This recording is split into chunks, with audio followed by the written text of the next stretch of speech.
Chapter number 8, The Bear Story.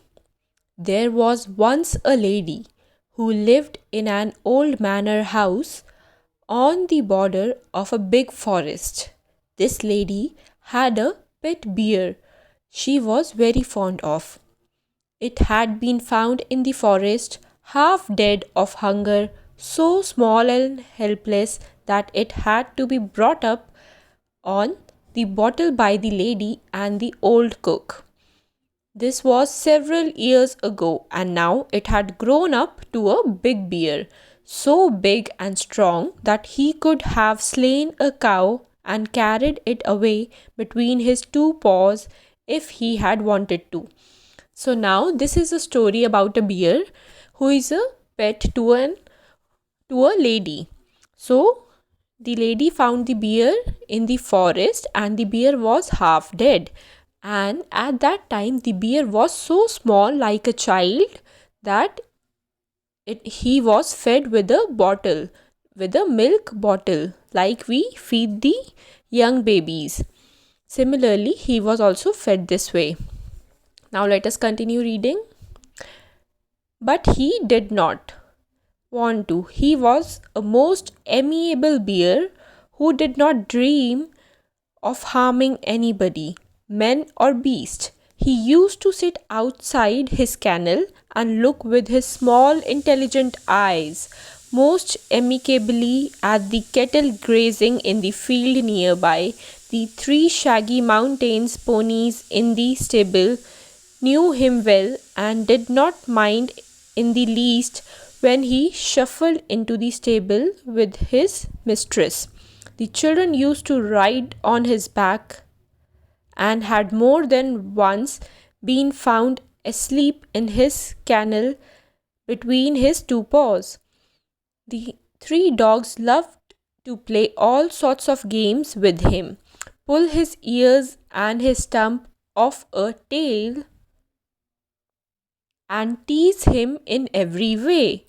So, as you can see in the picture, he was the most friendly bear. So, as we know, bears that they are big and they can cause us harm. So, no, he was not harmful. He was the most friendly, and even children also used to play with him, ride his back.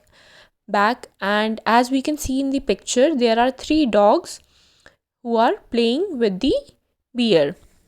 But he did not mind it in the least. He had never tasted meat. He ate the same food as the dogs and often out of the same plate.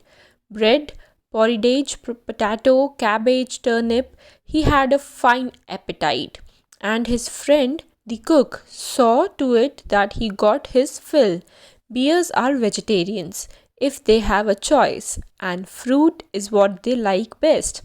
So now this bear never had tasted the meat.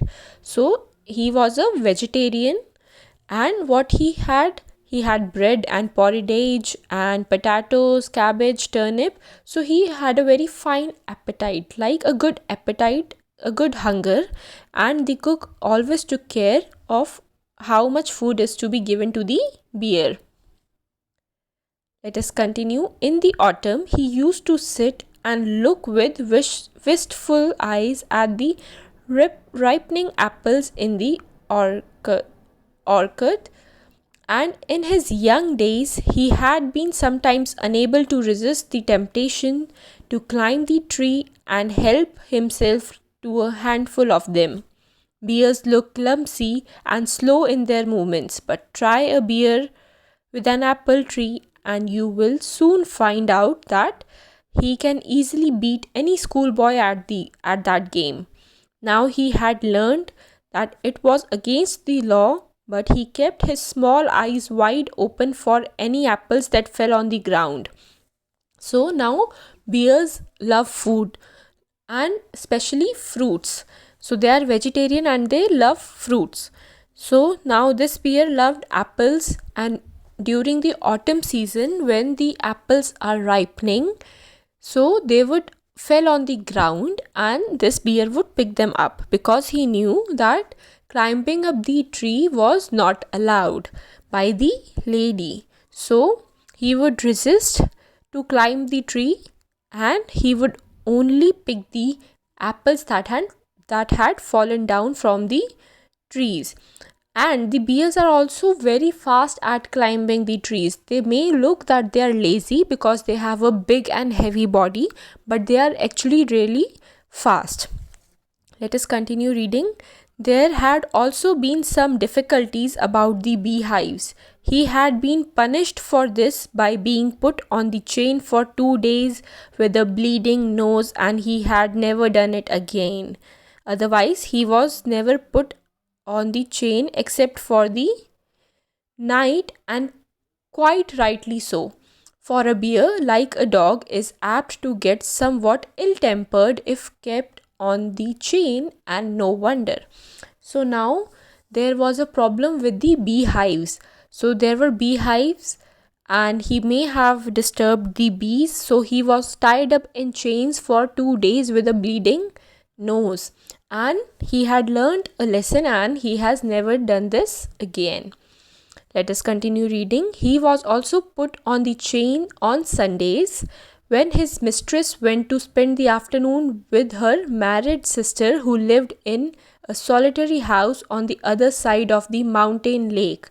A good hour's walk through the dense forest. It was not supposed to be good for him to wander about in the forest with all its temptations. It was better to be on the safe side. He was also a bad sailor, and had once taken such a fright at a sudden gust of wind that he had upset the boat, and he and his mistress had to swim to the shore. Now he knew quite well what it meant when his mistress put him on the chain on Sundays with a friendly tap on his head and the promise of an apple on her return if he had been good during her absence.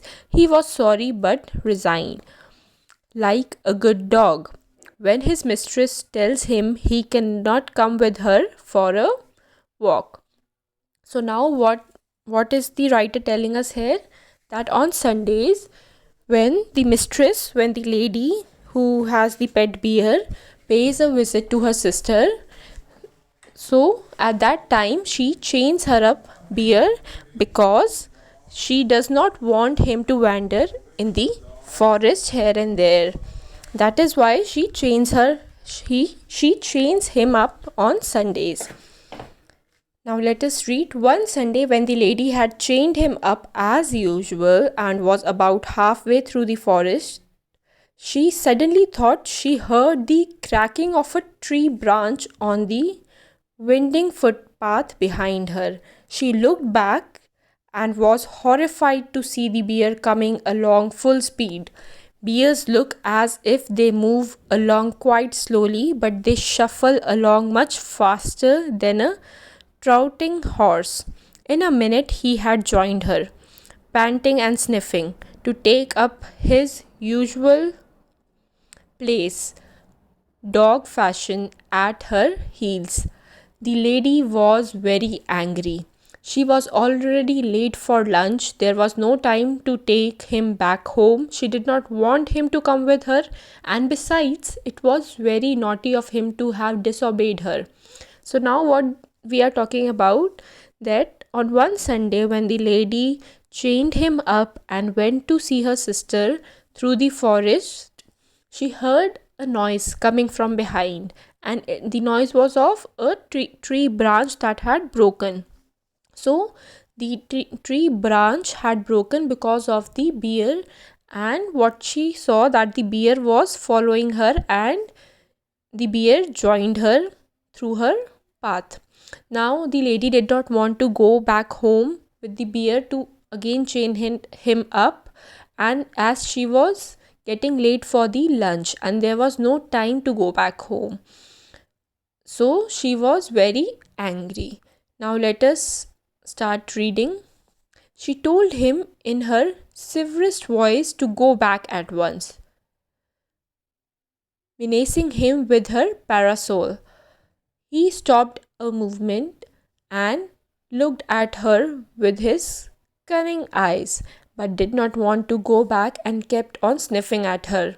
When the lady saw that he had even lost his new collar, she got still more angry and hit him on the nose with her parasol so hard that it broke into two. He stopped again, shook his head, and opened his big mouth several times as if he wanted to say something. Then he turned around and began to shuffle. So now the lady also saw that the bear has lost his collar. So a collar that we often dogs, the pet dogs, domesticated dogs have the collar in their neck. So the bear had lost it. So the bear was not wearing the collar. So she got even more angry, and the bear was continuously sniffing her, smelling her. So she hit her with her parasol, and she hit him so hard that her parasol broke into two. So the after hitting the bear opened his big mouth as if he was trying to say something, but then he turned around and shuffled back the way he had come, stopping now and then to look at the lady, till at last she lost sight of him. When the lady came home in the evening, the bear was sitting in his usual place outside his kennel, looking very sorry for himself. The lady was still very angry.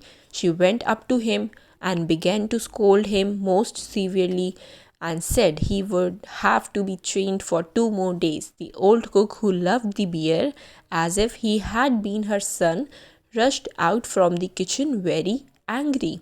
So now what happens, when in the evening the lady returned to her house, she saw that the bear is sitting at his usual place near her kennel, and the bear was still in chains. But the lady was very angry at the bear, and she said that the bear will be in chains for 2 more days. But when the old cook saw that the lady is being angry at the bear, she rushed to protect the bear. And let's see what she said. "What are you scolding him for, Mrs.?" said the cook. Now the cook is asking, "Why are you scolding the bear?" "He has been as good as gold the whole day, bless him. He has been sitting here quite still on his haunches, as meek as an angel, looking the whole time towards the gate for you to come back." Now the cook says that this bear has been very patient, that he is been sitting here the whole day and he is been waiting for you to come back. So the bear is a very good bear, and he is sitting there as a angel, like an angel, and waiting for you to come back. Why are you scolding him? So now we see that the bear that the lady met in the forest was a wild bear and not the domesticated that she kept as a pet. Thank you.